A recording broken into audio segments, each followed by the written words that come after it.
जय श्री राम। नमस्कार। मैं धीरेन्द्र मोहन त्रिपाठी और आप देख रहे हैं यथार्थ संवाद। आज हम बात करेंगे आस्था के साथ खिलवाड़ की। जी हाँ, आस्था हिंदुओं की और खिलवाड़ राजनीतिक पार्टियों के द्वारा।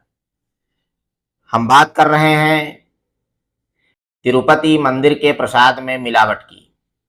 चंद्रबाबू नायडू मुख्यमंत्री आंध्र प्रदेश ने दावा करके सनसनी फैला दी है कि तिरुपति के मंदिरों में मिलने वाले प्रसाद में जानवर की चर्बी का प्रयोग होता है, फिश ऑयल का प्रयोग होता था। मुख्यमंत्री चंद्रबाबू नायडू ने पूर्व की वाईएसआरसीपी सरकार पर यह आरोप लगाकर सियासत में बवाल मचा दिया है। चंद्रबाबू नायडू ने कहा कि पहले की सरकार तिरुपति मंदिर में जानवर की चर्बी मिलाती थी प्रसाद में, लेकिन अब शुद्ध घी का प्रयोग किया जा रहा है। उन्होंने यह बयान एनडीए विधायक दल की बैठक में कही।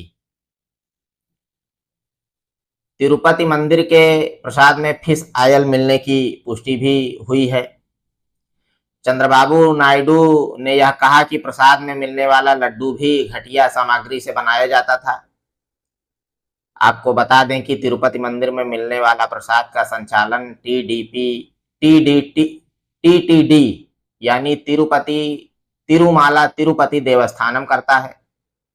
वहीं चंद्रबाबू नायडू के इस आरोप का खंडन करते हुए, पार्टी का बचाव करते हुए वाईएसआरसीपी के वरिष्ठ नेता वाई सुब्बा रेड्डी ने कहा कि नायडू ऐसा बयान देकर लाखों हिंदुओं की भावनाओं को आहत कर रहे हैं।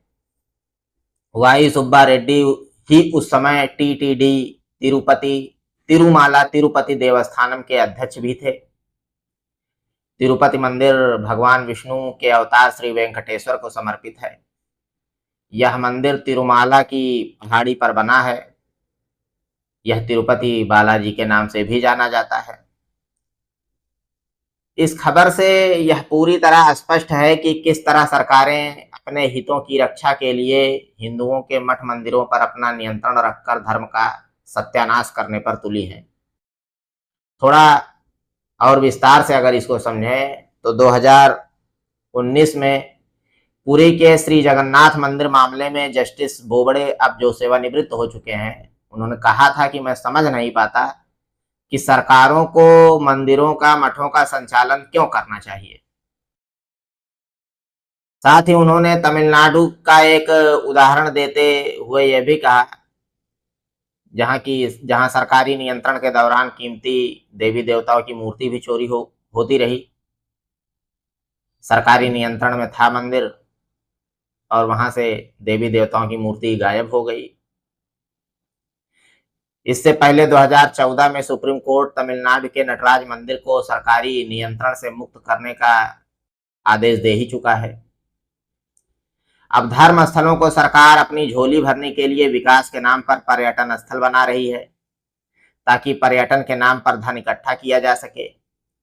एक आंकड़े के अनुसार देश भर में 15 राज्यों में करीब 4 लाख मंदिरों पर सरकारी नियंत्रण है। वहीं किसी अन्य धर्म के किसी भी स्थल पर सरकार का कोई नियंत्रण नहीं है।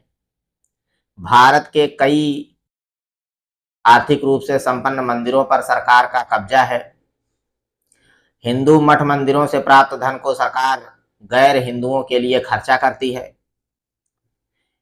एक ओर जब कोई धर्मगुरु सरकार के कामकाज के ऊपर जरा सी टिप्पणी भर कर दे तो सरकारें उनको नसीहत देने लगती हैं कि धर्म को राजनीति में दखल नहीं देना चाहिए, और दूसरी तरफ यही सरकारें हिंदू मठ मंदिरों में नियंत्रण करके मलाई काट रही हैं। मठ मंदिरों को राजनीति का अड्डा बना डाला है, जिसके परिणाम स्वरूप कहीं प्रसाद में चर्बी मिल रही है तो कहीं देवी देवताओं की मूर्तियां गायब हो रही हैं। तिरुपति मंदिर के प्रसाद में चर्बी की मिलावट हिंदुओं के साथ किया गया छल है। जहां एक ओर भारतीय संविधान में धर्मनिरपेक्षता की बात कही गई है, वहीं दूसरी ओर सरकारें हिंदुओं के मठों मंदिरों को सरकारी नियंत्रण में लेकर संविधान के धर्मनिरपेक्षता की भी धज्जी उड़ा रही हैं। समय समय पर मठ मंदिरों को सरकारी कब्जे से मुक्ति के लिए आंदोलन होते रहते हैं। अदालतें भी दिशा निर्देश देती ही रहती हैं, लेकिन पार्टियों के सरकारों के कानों में जूं तक नहीं रेंगती और इस मामले में सभी पार्टियां पूरी तरीके से एकमत हैं। किसी को कुछ कोई फर्क नहीं पड़ता, चाहे जितना अदालतें इनके ऊपर टिप्पणी कर दें, चाहे जितना आंदोलन हो जाए, कुछ भी हो जाए। अब इसी के साथ हम आपसे विदा लेते हैं। देखते रहिए यथार्थ संवाद। धन्यवाद। कृपया चैनल को लाइक करें, सब्सक्राइब करें और शेयर करें। नमस्कार।